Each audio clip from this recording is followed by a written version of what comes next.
Hello! Today I will be showing you how to tie Alucard's weird bow tie cravat thing.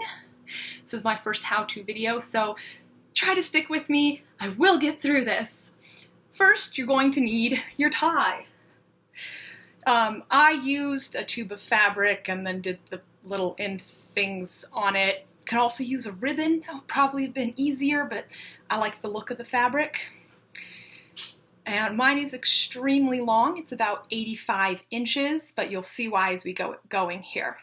First thing you're going to want to do is lay your tie out so that one side is about 3/4 as long as the other side. I'll be using the Windsor knot method modified to make the little bow loops. We get closer and we'll get started.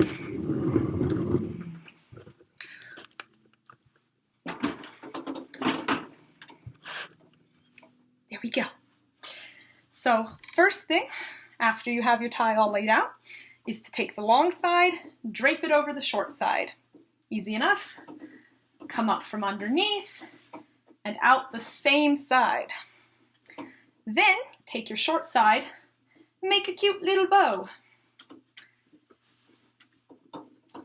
Try to keep the knot as tight as you'll want it in the end because it's not going to be easy to tighten afterwards.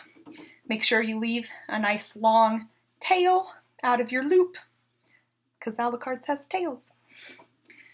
Then take that long side, go underneath just the loop, leave the tail on the outside, like so, up through the neck hole again, and out the same side.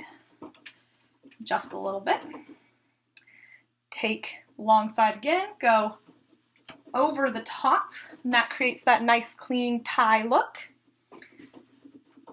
And all the way out the middle. I just find that's easiest. Make your loop to be the same length. Make sure right side is facing out. Tuck through, like so, and then bring the loop through the front of the knot. A little bit of adjustment. There you go. Ta-da!